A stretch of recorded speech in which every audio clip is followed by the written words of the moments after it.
और अगर उसके अंदर यह पात्रता आ जाती है तो वह उसको आत्मसात करने का काम करता है। यह संस्कार सभी श्रावकों के अंदर होना चाहिए। बहुत सारे चातुर्मास हुए हैं, बहुत सारी क्लासें भी लगी हैं, बहुत सारे ग्रंथों की वाचना भी हुई है और बहुत धर्म उपदेश भी सुने हैं, लेकिन अष्टमूल गुणों का पालन करने का संकल्प कितने श्रावकों का है? थोड़ा सा हमें भी दिखा दो, बताना, थोड़ा सा हाथ उठा के, थोड़ा सा हम भी देखें यहाँ कितने सारे श्रावक हैं, पाक्षिक श्रावक हैं। देखो पुरुषों में तो कितनी सी संख्या है, 2 या 3 हाथ उठे हैं, महिलाओं में भले ही 4, 6, 10 हाथ उठ गए। ये स्थितियां हैं। इतना सुनने और समझने के बाद भी हमारे मन के अंदर इतनी भावना नहीं बन पाती है कि हम इन अष्टमूल गुणों को धारण करने का अपने मन के अंदर एक संकल्प ले, एक मानस बनाएं, जिसके माध्यम से हम वास्तव में जैन कहलाएंगे, भाव से जैन कहलाएंगे। नहीं तो बस वह जनगणना के गिनने में आपकी संख्या का नाम उसमें बढ़ोतरी होगी और उससे कुछ होने वाला नहीं है। आप अपने लिए ये सोचना आज जाकर के कि कौन सी ऐसी कठिनाई है जिसका हम पालन नहीं कर सकते। आखिर इसमें ऐसे कौन से कठिन व्रत हैं जिनका हम पालन नहीं कर सकते हैं? आप प्रतिदिन देव दर्शन भी कर सकते हो, रात्रि भोजन का त्याग भी कर सकते हो, और अगर आप छना हुआ जल का पान भी आप आराम से कर सकते हो अगर आप करना चाहो तो। 8 प्रकार के वह मूल गुण कई प्रकार से हमने आपको बता दिए। आपको जो भी सरलता से समझ में आए ले सकते हो, लेकिन आज के समय के अनुसार हमें वही 8 मूल गुण ज्यादा पसंद आते हैं जो मध्य मास मधु, 5 उदंबर फलों का त्याग, देव दर्शन, रात्रि भोजन का त्याग, छना हुआ जल और दया भाव धारण करना। ये अगर आपके लिए हो जाते हैं 8 मूल गुण, तो आप अपने लिए आज जाकर के अच्छे से सोचना, जैसे आप अपने घर परिवार और व्यापार के बारे में सोचते हो, वैसे ही आज इस धर्म के 8 मूल गुणों के बारे में सोचना। और अगर आपका मन बन जाए तो पहले पाक्षिक श्रावक बनने का संकल्प करना, जिससे कि वह संस्कार आपको इस भावना और इस संस्कार तक पहुंचा दे। यह अध्यात्म की भावना और अध्यात्म के संस्कार तब आते हैं जब हमारे साथ साथ कुछ आचरण के संस्कार भी जुड़े हों। अगर आचरण के संस्कार नहीं है तो हम कभी भी उस गहराई को प्राप्त नहीं कर सकते हैं जो गहराई हमें यहाँ पर आचार्य कुंद और आचार्य पूज्यपाद महाराज ने दी है। इसलिए यहाँ पर कहा जा रहा है, सो हम इस प्रकार के संस्कार वह अंतरात्मा जब प्राप्त कर लेता है तो धीरे धीरे दृढ़ संस्कार, लिखा है ना, उन दृढ़ संस्कारों से लवते ही आत्मनि स्थितिम, वह अपनी आत्मा में स्थिति को प्राप्त कर लेता है, अर्थात उसे अपनी आत्मा में रहना आ जाता है। उसका उपयोग अपने में ही ठहरा हुआ रहता है। वह अगर बाहर इंद्रियों का भी प्रयोग करेगा तो उसके माध्यम से वह पंच परमेष्ठी की ही शरण में पहुंचेगा। क्योंकि जब आप पाक्षिक श्रावक बन जाओगे तो पाक्षिक श्रावक बनने के बाद ही वह जो प्रतिभाधारी श्रावक बनने का क्रम आता है वह तब आपके लिए बनेगा जब पहले आप पाक्षिक बन जाओगे। उसके बाद ही आप नैष्ठिक श्रावक बन सकते हो।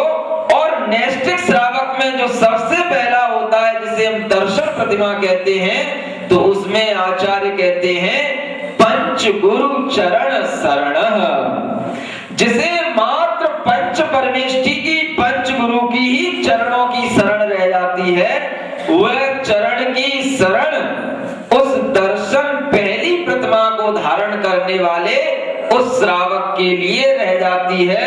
उससे पहले तो उसकी शरण कहीं और भी हो सकती है, लेकिन पंच गुरु की चरण की शरण को वह धारण करने का संकल्प तब होता है, वह पहली प्रतिमा का श्रावक बन जाता है और उस समय पर उसकी वह शरण ही यह आत्मा की शरण की ओर ले जाने लग जाती है। अन्यथा वह दुनिया में अनेक प्रकार की और मिथ्या शरणों की खोज में लगा रहता है। वह सब प्रकार की शरणों को छोड़ करके चत्तारी शरणम पवज्जामि, अरहंते शरणम पवज्जामि, सिद्धे शरणम पवज्जामि, साहू शरणम पवज्जामि और केवली पंडतम धम्मम शरणम पवज्जामि। ये चार शरणों के अलावा उसे अपनी रक्षा कहीं और दिखाई नहीं देती है। वह पाक्षिक श्रावक जब 8 मूल गुणों का इस तरह से पालन करता है, तो वही जब निरतिचार मूल गुणों का पालन करने लग जाता है, तो उसे धीरे धीरे ऐसी दृढ़ता आती है कि वह दर्शन प्रतिमा को धारण करने वाला भी बन जाता है। धीरे धीरे व्रत प्रतिमा को भी धारण कर सकता है और अपनी उस श्रावक की पदों को आगे ऊपर उठा सकता है, बढ़ा सकता है।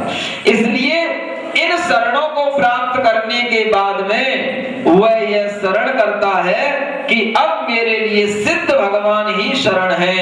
इसका अर्थ है सोहम, और उस सोहम की भावना से वह अपनी आत्मा अथवा पंच परमेष्टि की आत्मा, इन्हीं दो के बीच में उसका जब मन झूलता रहता है, तो अपने आप उसकी आत्मनि स्थिति लभते, वह अपनी आत्मा में ही स्थिति को प्राप्त कर लेता है, अर्थात अपने आप में ठहर जाता है।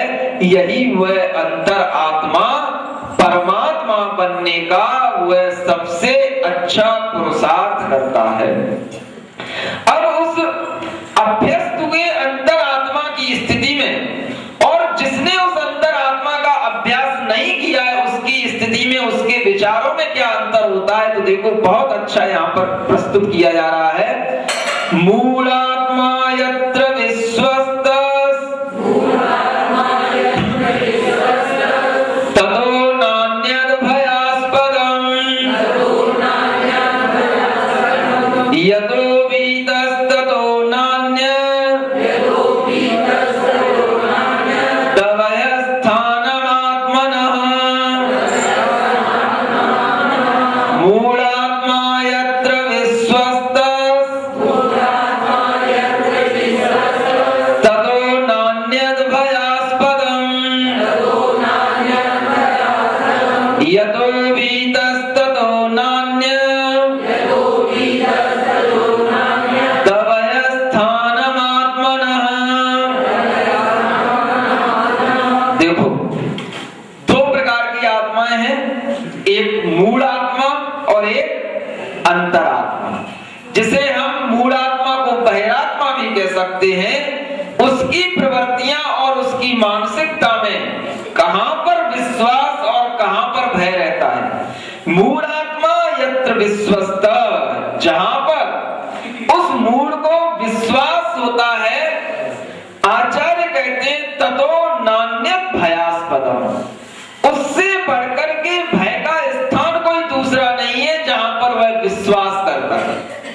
जहां जहां पर बहिरात्मा को विश्वास होता है, वहां इतना अधिक भय रहता है कि उससे अधिक भय कहीं और नहीं होता।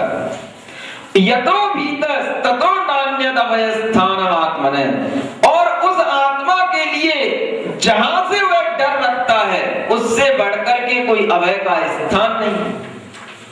मतलब क्या हुआ? जिससे हम लोग डरते हैं वह अभय का स्थान है, वह निडरता का स्थान है। और जहां पर हम निर्भीकता खोजते हैं, जहां पर हम विश्वस्त होते हैं, वह डर का स्थान है।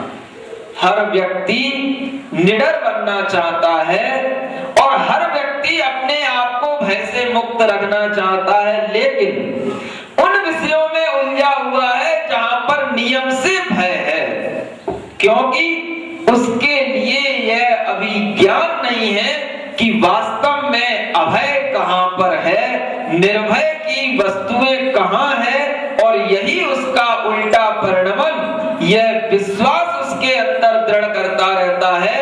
जहां पर उसको डर लगता है वहीं पर विश्वास करता है और उसी विश्वास से वहीं पर वह डर जाता है।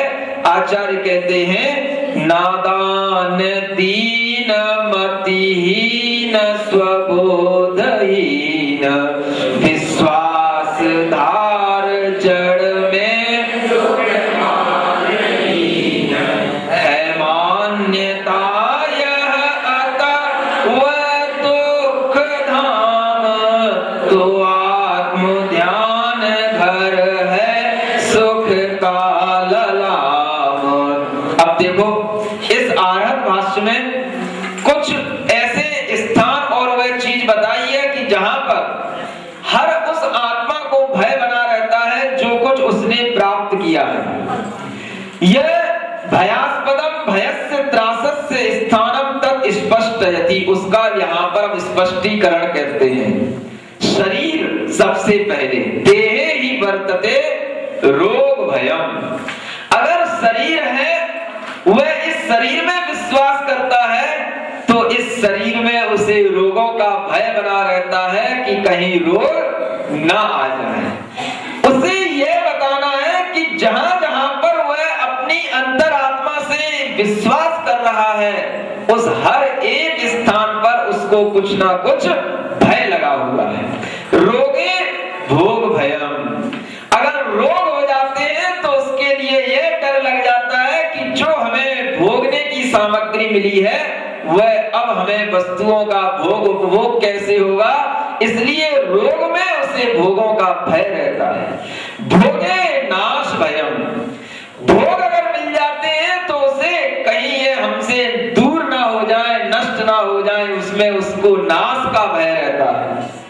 जाते स्थिति भयम, अगर उसका जन्म होता है अगर उसके लिए कहीं पर कोई उत्पत्ति होती है तो उसमें वह उसका जन्म बना रहे, स्थिति उसकी बनी रहे, उसका अकाल में मरण ना हो जाए, इसका डर बना रहता है। यौवने काम भयम, यौवन अवस्था अगर उत्पन्न हो जाती है, प्राप्त हो जाती है तो कहीं इसमें काम वासना ना घर कर जाए, इसका उसे डर बना रहता है।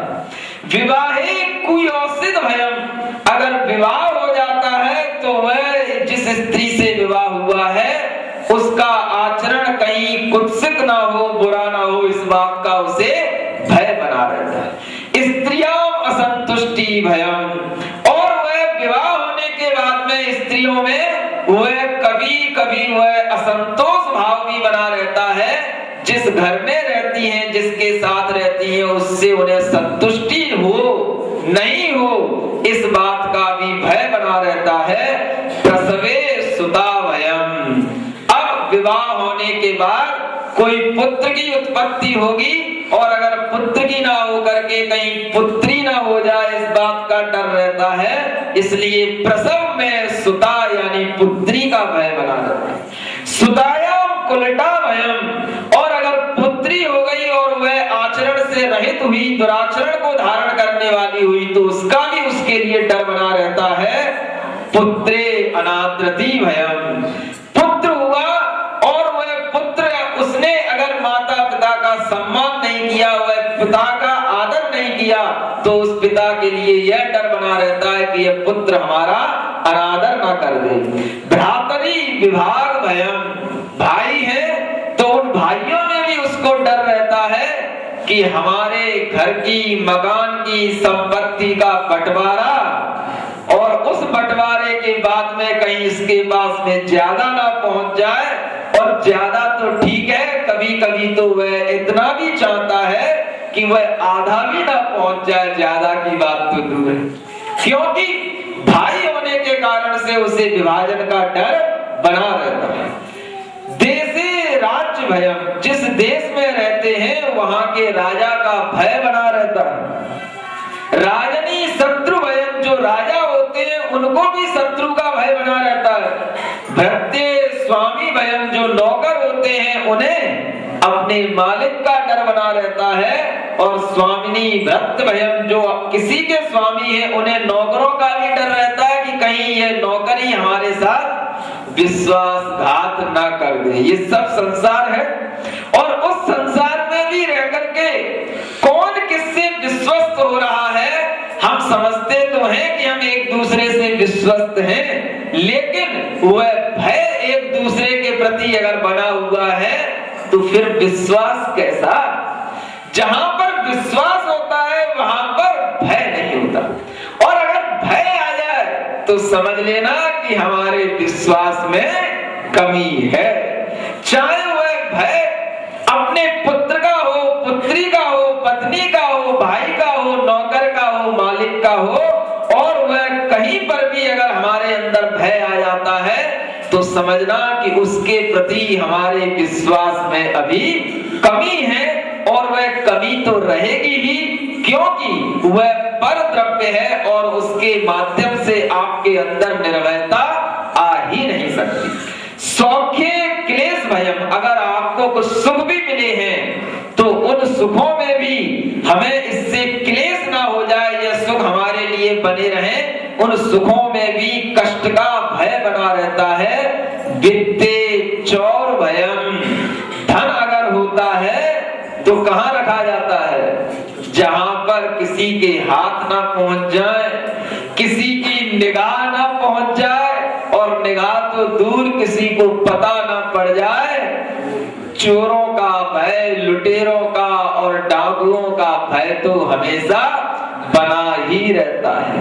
और आजकल यह भय तो इतना ज्यादा बढ़ गया है कि अगर आपका धन आपकी बैंक में भी रखा है और वहां से आप जब जरूरत पड़ने पर लेकर के आते हो तो वहां से लाते समय भी और ले जाते समय भी कुछ भी हो सकता है। वित्ते चौर भयम, कीर्तम अपकीर्ति भयम, अगर कोई यह चाहे कि हमारी इस संसार में खूब कीर्ति हो तो उस कीर्तिमान व्यक्ति को भी अपकीर्ति का डर लगा रहता है कि अब इतनी कीर्ति हो गई है कहीं अपयश ना हो जाए। देखो इस दुनिया में कहां ऐसी जगह है जहां पर वह आदमी, वह मन निडरता के साथ जी सके।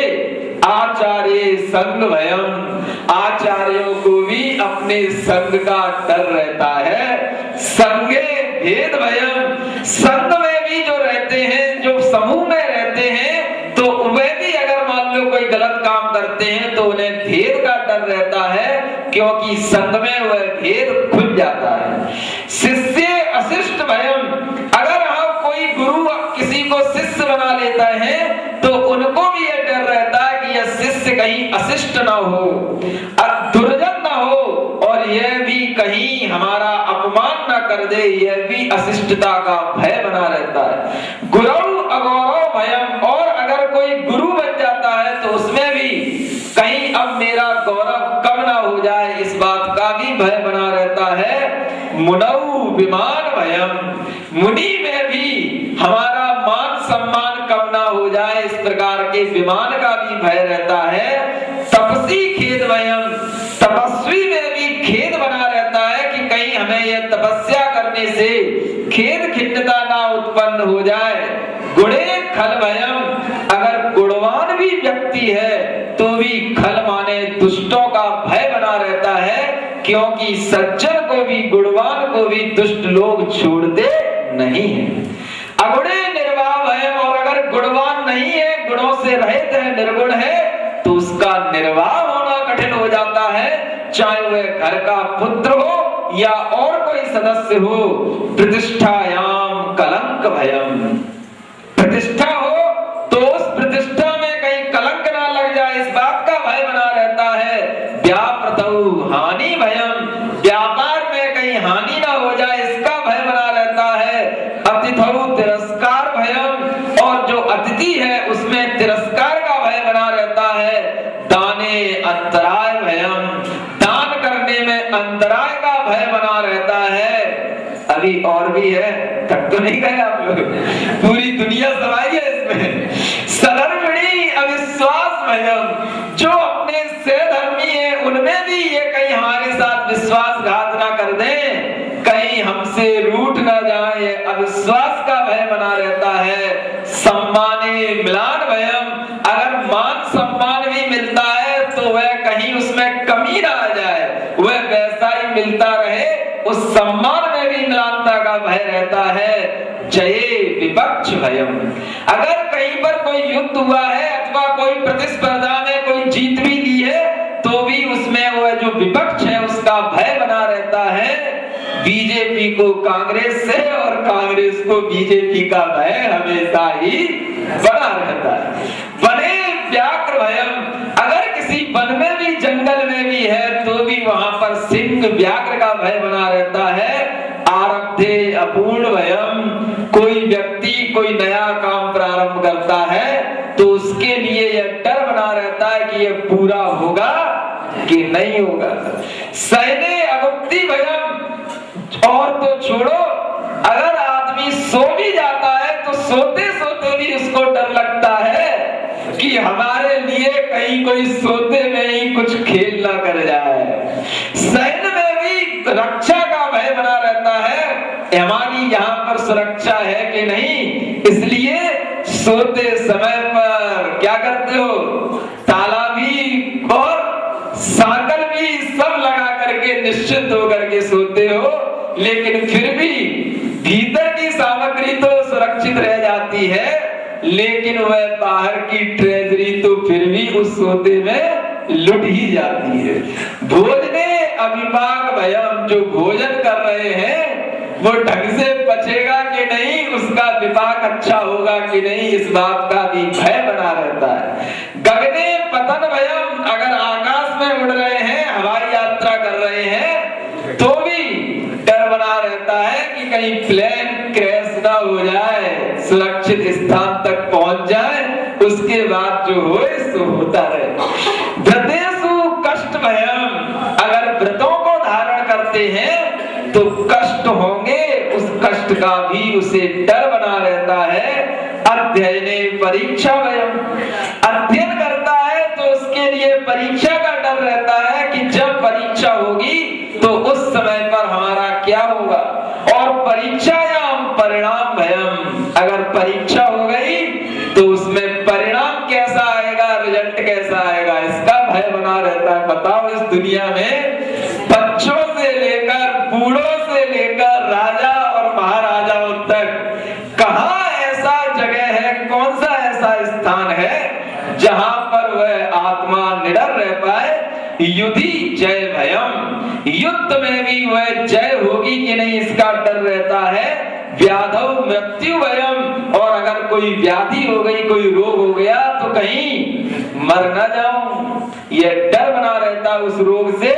मरणे वेदना भयम, और मरण के समय पर हमें वेदना ना हो, डर ना, उसके लिए कष्ट ना हो, इस प्रकार का डर बना रहता है। स्त्री संसर्गे अपवाद भयम, स्त्रियों के संसर्ग से अपवाद का भय रहता है। इष्टेषु वियोग भयम, जो हमें इष्ट हैं, जो हमें प्रिय हैं, उनका वियोग ना हो जाए, इसका भी भय बना रहता है। और जो अनिष्टेषु संयोग भयम, जो हमारे लिए इष्ट नहीं है, अनिष्ट है, अप्रिय है, उनका हमें संयोग ना हो जाए। काव्य दोष भयम, देखो कोई कवि अगर काव्य की भी रचना करता है तो उस कवि के अंदर भी यह डर रहता है कि हमारे काव्य में कोई दोष ना आ जाए। कोई लेखन भी किया जाता है तो वह लेखन भी उसमें कोई दोष ना निकाल दे, इसका भी उसको डर बना रहता है। औषधौ अनुचित भयम, कोई दवाई ली लेकिन वह दवाई कहीं अनुचित ना हो, उसका कोई साइड इफेक्ट ना हो, यह भी उसको डर बना रहता है। स्वयंवरे अभिभूति भयम, अब तो ये स्वयंवर होते ही नहीं, और होते भी हैं तो स्वयंवर में भी वह राजा लोग जो अनेक बैठे रहते हैं उन्हें डर लगा रहता है कि कहीं ऐसा ना हो कि वह कन्या वरमाला बगल वाले के गले में डाल दे और हम वैसे ही बैठे रह जाए। स्वयंवरे अभिभूति भयम। इंद्रियेषु वैकल्य भयम, 5 इंद्रियां भी मिली हैं तो उनकी कहीं कोई हानि ना हो जाए, कोई नष्ट ना हो जाए, आंख फूट ना जाए, कान कहीं सुनना बंद ना कर दे, ये विकलता का भय रहता है। इत्यादि भूरी व्यसन आकुले लोके, इत्यादि माने अभी और भी है, आप लिख लेना, हमसे तो इतने ही लिखे पड़े, लिखेगा हमने इतने ही लिख दिए। इससे ज्यादा भी अगर आपको आता हो तो वह भी आप जान लेना। इत्यादि अनेक प्रकार के व्यसन माने दुखों से भरे हुए इस लोक में मां भूत विश्वस्त, हे भक्ति प्राणी तुम विश्वस्त मत हो। प्रत्युत यानी क्या करो, परमात्मा स्वरूप भेद अभेद भावना भीतर संतरस्त। तुम जिस परमात्मा के स्वरूप की भेद भावना और अभेद भावना से डरे हुए हो, उससे बढ़कर के, उस भावना से बढ़कर के अभय का स्थान, निडरता का स्थान इस दुनिया में और कुछ नहीं है। उससे बढ़कर के निराकुल स्थानम आत्मने सुखी यस्य अन्यत् न अस्ति। कोई अन्य वह स्थान नहीं है जहां पर हम निडर हो सके। वह निडरता का अगर एकमात्र स्थान है तो क्या है, अपनी अंतर आत्मा और परमात्मा के साथ में वह संबंध के साथ की गई अभेद रूप से अथवा भेद रूप से की गई यह भावना। जब आप ये भावना करेंगे सो हम, मैं वह हूं, अथवा अगर आप इतनी भी भावना रखेंगे कि हम पंच परमेष्ठी की शरण में हैं, हमारी आत्मा के लिए अब कोई डर नहीं है, तभी आप निडर रह सकते हो। अन्य किसी की शरण में तो आपको निडरता मिल ही नहीं सकती, क्योंकि अन्य जितनी भी शरण है सो हमने आपको यह संसार में अनेक प्रकार से भय के माध्यम से बता ही दी। अब वह निर्भयता अगर कहीं है तो वह आत्मा और परमात्मा की भावना में है, और वह निर्भयता यदि कहीं है तो वह वैराग्य की भावना में है। इसके अलावा कहीं पर भी वह निर्भयता नहीं है। अगर आप वास्तव में निडर, निर्भीक और विश्वस्त होना चाहते हैं तो पंच गुरु चरण शरण है। यह आप पंच परमेष्ठी के चरणों को ही अपना एकमात्र शरण मानो। आप निर्भीक रहेंगे, निश्चित रहेंगे, और आपका यही जीवन नहीं, आगे के जीवन के लिए भी आपके अंदर निश्चितता बनी रहेगी। ऐसे ही आप सभी लोग निर्भीकता के साथ में इस धर्म का पालन करें और स्वयं भी निर्भीक बने। बोलो महावीर भगवान की। बोलिए मुनिवर प्रणव सागर जी महाराज जी की। पूज्य मुनिश्री द्वारा समाधि हम लोग जिनके जीवन की हर चर्या बन पड़ी स्वयं ही लब गाथा। जो बिखराते हैं गली गली, जिनके दर्शन को पा करके खिलती मुरझाई हृदय कली। भावों की निर्मल सरिता में अब गान करने आया हूँ। मेरा सारा दुख दर्द हरो यह अर्घ फेंकने आया हूँ। मूर्ति है आराधक, हे योगीश्वर है महासंत, अरुण कामना देख सके युग युग तक आगामी बसंत। ओम ह्रीं अष्टोदर सदाचार्य संत श्रोण्याचार्य श्री स्वर्ण विद्यासागरम निंद्राय अनर्गल प्राप्ताय अर्घ्यम निरुपावती। मंथन है मुनि युगल जीव दय विराजो वर्ग समर्पण। वाणी के ज्ञान से सूझे नौकारो, सो वाणी मस्तक धरो सदा देखूं दो। जिन वाणी भारती तो जपो जो तेरी शरणा करे सो पावे सुख चैन। जय बोलो आचार्य गुरु विद्यासागर जी महाराज की जय।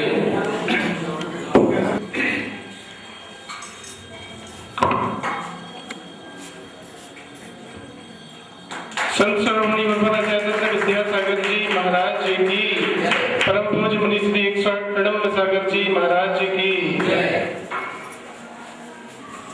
मंगलमय दीप प्रज्वलन के उपरांत मैं यहाँ पर आमंत्रित करता हूँ एक संक्षिप्त मंगलाचरण के लिए श्रीमती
वर्तमान शासन नायक श्री महावीर भगवान की जय, गोमटेश्वर बाहुबली भगवान की जय, श्री पूज्य बाल महाराज की जय, श्री विद्याचक्र जी महाराज की जय, येनात्मा बुद्ध्यतात्मैव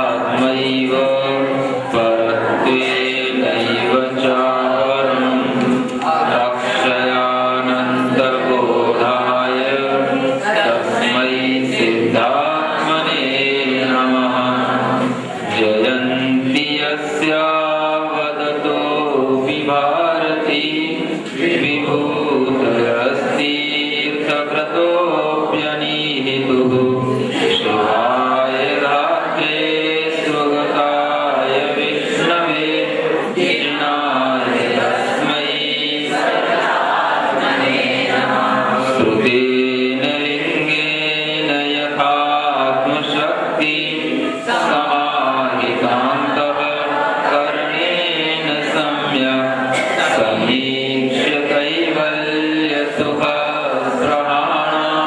विवेक्यमात्मानमताभिधास्ये। कल आप लोगों के लिए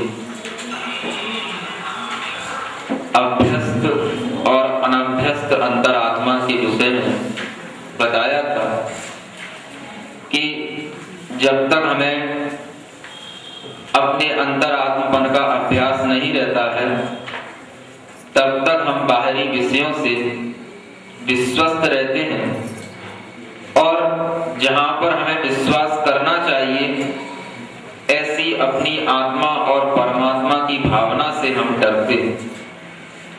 आचार्य कहते हैं कि हमारा यह विश्वास जो विषयों के प्रति बना हुआ है और जिसमें हम अपनी निर्भीकता और निडरता की खोज कर रहे हैं, यह हमारा एक उल्टा विचार है।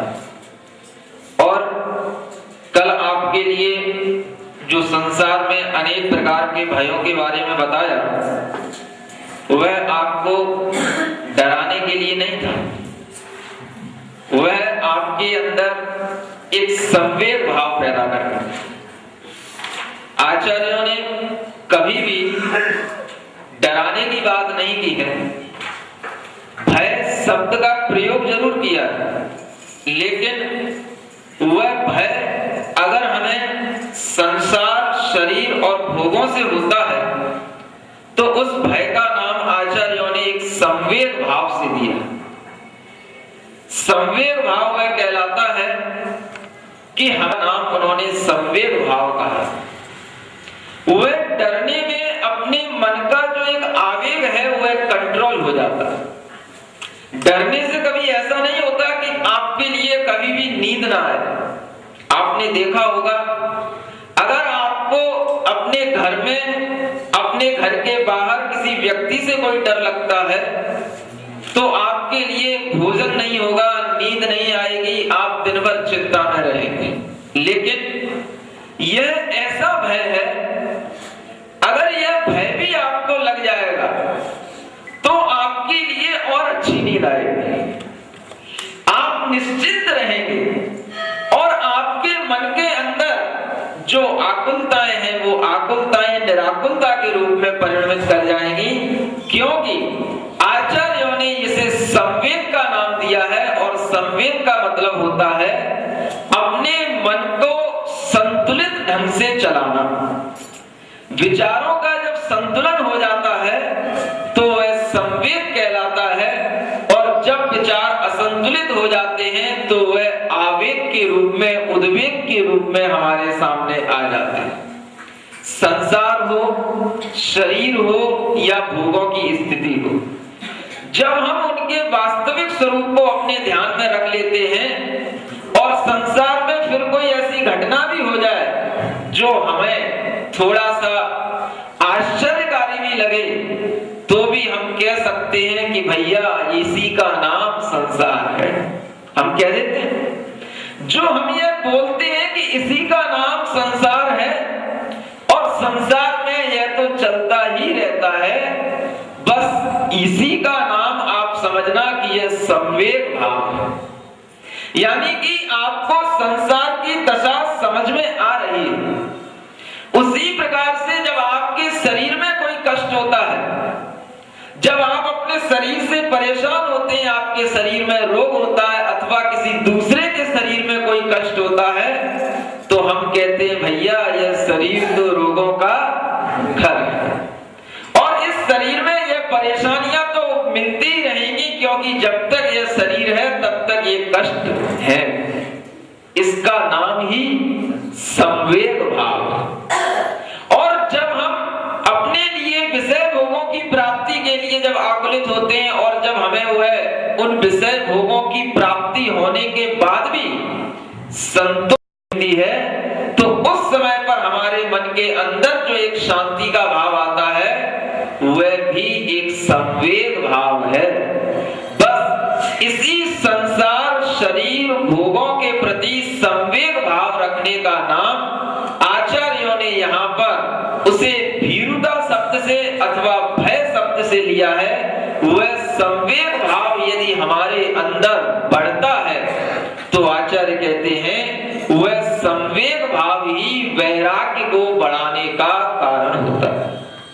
और उस संवेग भाव के माध्यम से ही हमारी अपनी आत्मा के प्रति रुचि बढ़ती है और विषयों के प्रति जो रुचि है वह घटती है। यह इसी संवेग भाव के माध्यम से होता है। हमारा मन तो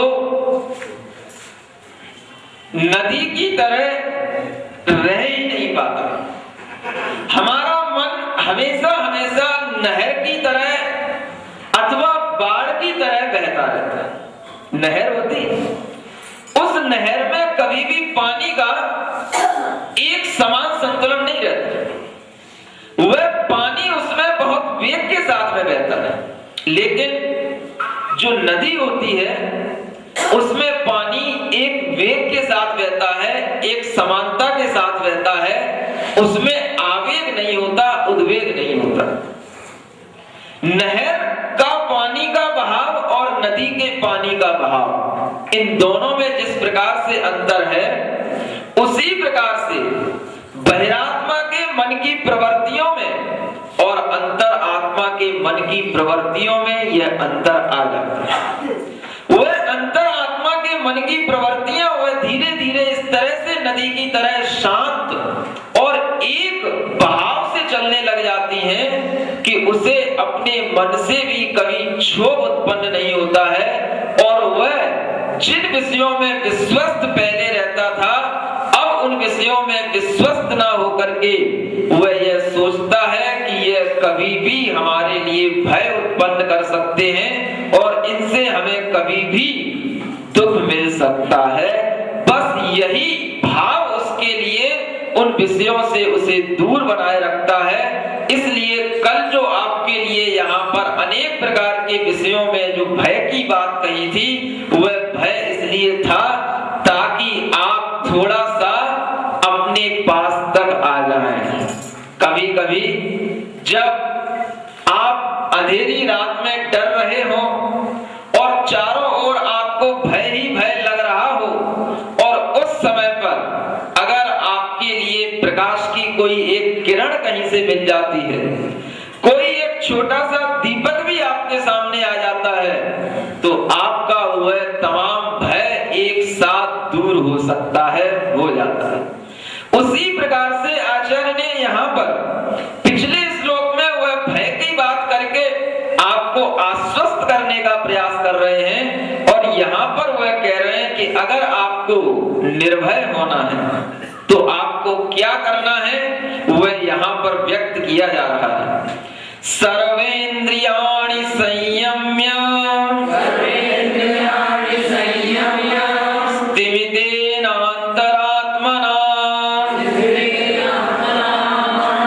यक्षणं पश्यतो भाति तत्तत्त्वं परमात्मनः। यक्षणं पश्यतो भाति तत्तत्त्वं परमात्मनः। कैसे हम अंतर आत्मा में बनकर के परमात्मा की भावना करें, तो आचार्य यहाँ पर एक विधि बता रहे हैं। सर्वेंद्रियाणि संयम्य, सभी इंद्रियों को पहले संयमित करो।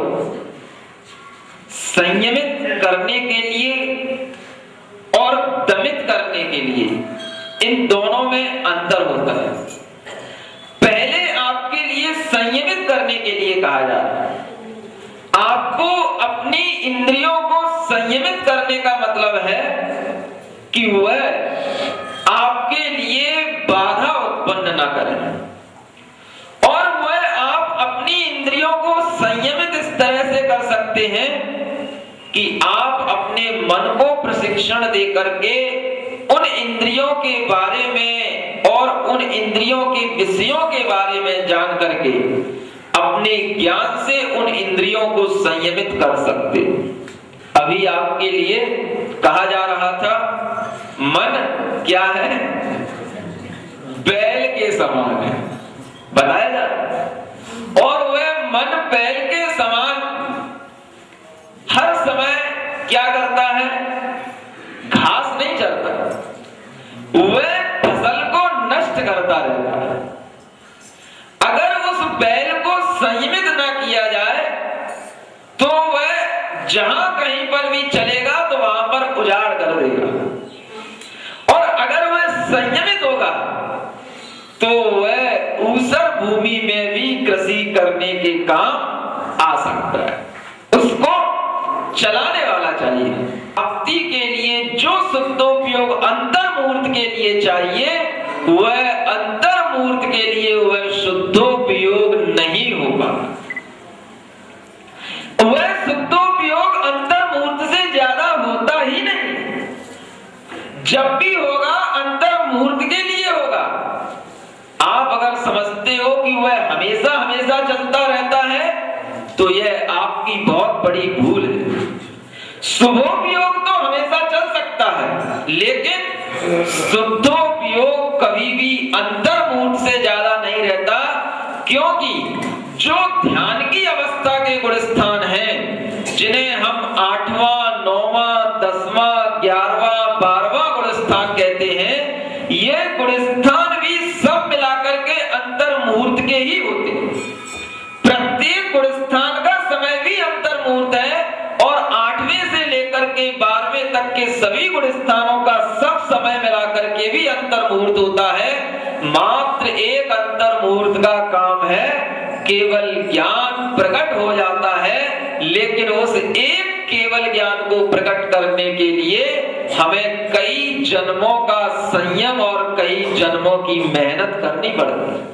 वह संस्कार, अगर चाहे वह बाहुली भगवान हो, चाहे वह भरत हो, चाहे आदिनाथ हो, चाहे पार्श्वनाथ हो, एक जन्म में मिलने वाला वह संस्कार बहुत कम लोगों के पास में रहता है। वह बाहुली भगवान को अगर 1 वर्ष लगा है तो यह नहीं समझना कि भरत को मात्र अंतर्मुहूर्त में वह केवल ज्ञान तो हो गया, लेकिन उन्हें वह शुद्धोपयोग तो अंतर्मुहूर्त के लिए ही हुआ है।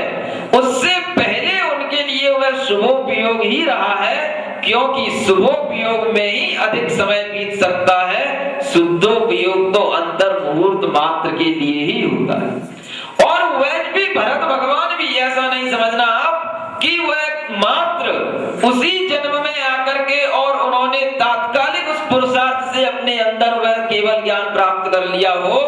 उन्हें भी पिछले कई जन्मों का वह पुरुषार्थ किया है, जो पुरुषार्थ उन्हें इस स्थिति तक पहुंचाया है। वह हम पिछले जन्म के सभी पुरुषार्थ और संस्कार सब भूल जाते हैं, और वर्तमान में बस वह भगवान को, भरत को अंतर्मुहूर्त में केवल ज्ञान हो गया। हम वह रट लगाए रहते हैं, क्या एक भरत ही भगवान हुए, बाकी के अनंत और भगवान नहीं हुए? अगर भरत को अंतर्मुहूर्त में केवल ज्ञान हो गया तो उसका मतलब इतना ही है कि उन्हें अंतर्मुहूर्त के लिए शुक्ल ध्यान हुआ, अंतर्मुहूर्त में उनके लिए शुद्धोपयोग हो गया और उन्हें केवल ज्ञान की प्राप्ति हो गई।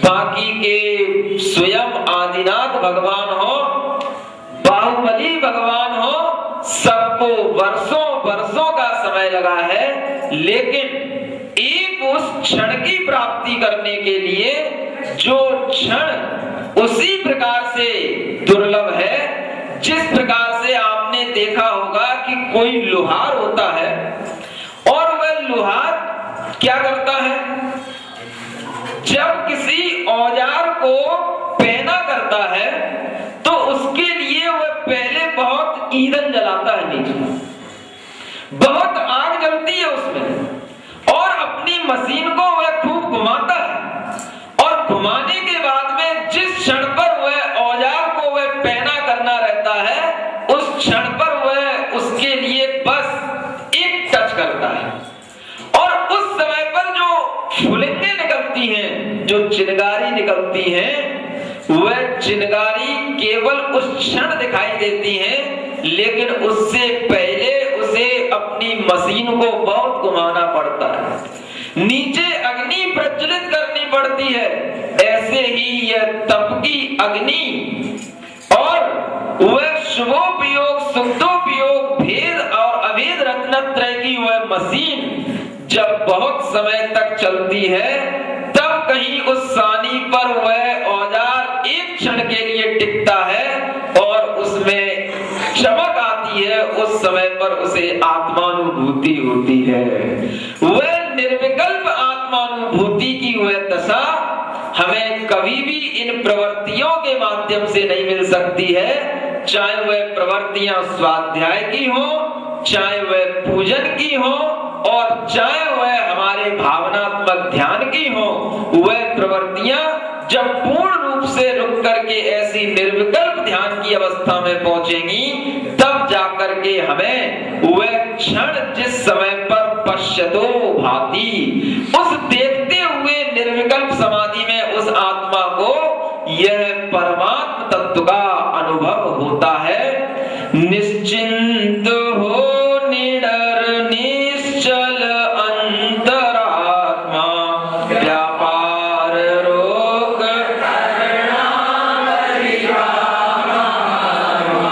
जो भी जभी निरखता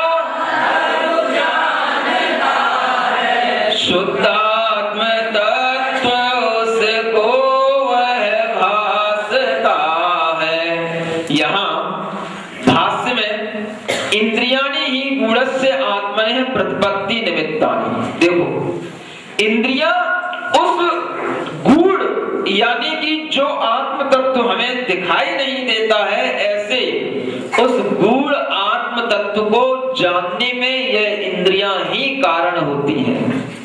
इसलिए यहाँ पर एक मन में भावना आई, उसको लिखा है कि इति उपकार व्याजेन ही मन्ये मनः सायायन आत्मानं तानि विषयं स्वयं प्रति प्रेरयन्ति। कि अगर वह इंद्रियां आत्मा के लिए ज्ञान के लिए उपकारी हैं, तो मानो कि उन इंद्रियों ने ही अपने उस उपकार का बदला लेने के लिए उस आत्मा को अपने विषयों में प्रेरित कर रखा है। क्योंकि परस्पर में अपने उपकार का बदला हर कोई लेना चाहता है। आत्मा के लिए उपकार करने वाली ये इंद्रियां थी कि आत्मा की सत्ता को और उसकी गुणता को बताने के लिए थी। मानो इसीलिए उन्होंने अपने उपकार का बदला लेने के लिए उन इंद्रियों ने आत्मा को अपने विषयों में भटका रखा है कि अगर हमने तुम्हारे लिए उपकार किया है और हमने तुम्हें आत्मा की ज्ञान की बात बताई है, तो आपको भी हमें हमारे विषयों को देना होगा। इसलिए शायद वह पंच इंद्रियां हमारी उस आत्मा को भटकाती रहती हैं। इसलिए यहाँ पर कहा गया है कि पहले वह इंद्रियों के व्यापार संयमित हो जाएं, चाहे वह स्पर्श इंद्रिय हो, चाहे रसना इंद्रिय हो, चाहे घ्राण इंद्रिय हो, चाहे चक्षु इंद्रिय हो और चाहे कर्ण इंद्रिय हो। प्रत्येक इंद्रिय के अंदर अपने इष्ट विषय को लेने की भावना रहती है और अनिष्ट विषय से बचने की भावना रहती है। आपको पहले अपने इष्ट विषयों के उस व्यापार को रोकना होगा। और उसमें भी मुख्य रूप से क्या है, तीन इंद्रियां मुख्य हैं। एक रसना इंद्रिय, एक नेत्र इंद्रिय और एक कर्ण इंद्रिय। अगर आप इन तीन इंद्रियों को अपने कंट्रोल में कर लेते हैं, तो आप अपने मन को बहुत आराम से कंट्रोल कर सकते हैं। और उसको कंट्रोल करने का, उसको संयमित करने का जो सबसे पहला उपाय है, तो आचार्य कहते हैं पहले जिनको कि हम विषय कहते हैं, जो हमारे मन को भटकाते हैं, ऐसे विषयों से उन मन को, उस इंद्रियों को बचाएं।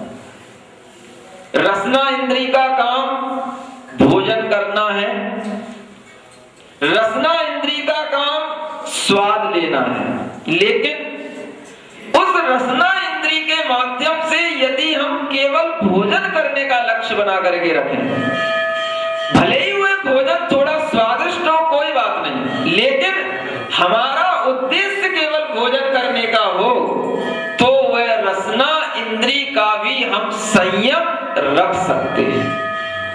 चक्षु इंद्री का संयम रखने के लिए अगर हम बुरे अश्लील कामुक चित्रों को देखना बंद कर दें तो हमारे लिए वह चक्षु इंद्री का भी संयम हो सकता है। पहले बुराई से बचना है। जो बुराइयां उस चित्त को, उस मन को भटकाती हैं, ऐसे वह चित्र, ऐसे वह रूप और ऐसे वह गीत जिनको सुनने के बाद में मन के अंदर अपने आप हलचल होने लग जाती है, पहले वह गीत, वह संगीत हमसे छूट जाए, तब जाकर के हम इस आत्मा और परमात्मा की बात करें तो थोड़ा सा अच्छा लगेगा। नहीं तो यह आत्मा और परमात्मा केवल हमारे लिए एक ज्ञान और कर्ण इंद्री का ही विषय बना रहेगा, वह कभी भी हमें अनुभूति का विषय नहीं बन सकता, क्योंकि इन इंद्रियों को संयमित किए बिना कभी भी मन का संयमन हो नहीं सकता। और मन जब तक आपका रुचि पूर्वक अपनी आत्मा की इच्छा नहीं करेगा, तब तक आपको किसी भी प्रकार का ध्यान लग नहीं सकता। अब आपके लिए मन में रुचि कैसे बने और आप अपने उस आत्मा का अथवा उस अरियंत भगवान का, परमात्मा का ध्यान कैसे करें? जो ध्यान का समय होता है वो आपके लिए सोने का समय होता है। जो ध्यान और पूजा का समय होता है उस समय पर आपकी आंखें बंद रहती हैं। समस्या तो यह है कि आज का आदमी इतना व्यस्त हो चुका है कि जिस समय पर उसे जगना चाहिए उस समय पर वह उसके सोने का टाइम आता है। जब योगी लोग रात के 3 बजे जग करके बैठ जाते हैं, और अगर कितना ही बड़ा वह सन्यासी क्यों ना हो, लेकिन वह 4 बजे तो आराम से जग ही जाएगा।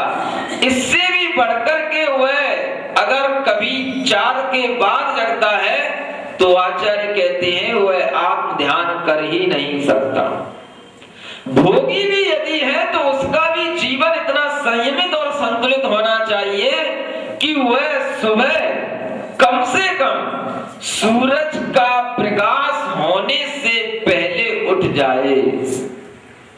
और इतना ही नहीं, अगर वह सूरज के साथ भी उठ जाए तो भी आज के समय में बहुत बड़ी बात है। पहले उठने को क्यों कहा जाता है जानते हो? अगर आप सूर्य उदय होने के आध घंटे पहले अथवा 1.25 घंटे पहले भी उठ जाते हैं तो वह एक ऐसा समय होता है जिसे ब्रह्म मुहूर्त कहा जाता है।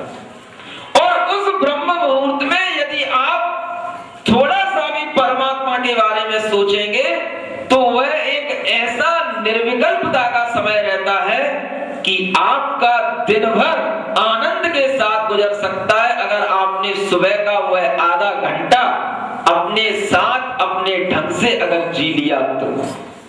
और वह आधा घंटा ही एक ऐसा समय होता है जो आपको दिन भर के लिए आपको स्फूर्ति से भर सकता है, ऊर्जा से भर सकता है, क्योंकि उस समय पर ऐसा चारों ओर पर्यावरण और वातावरण रहता है कि आप ध्यान नहीं भी लगाना चाहें तो भी आपके लिए वह ध्यान लग सकता है। और उस समय पर आप क्या करें तो आचार्य कहते हैं आपको वह अरिहंत परमात्मा का उस समय पर थोड़ा सा ध्यान करना चाहिए। अगर आपको ध्यान करना नहीं आता है, ये बड़े बड़े आपको समाधि तंत्र के ध्यान नहीं करना आता है, तो आप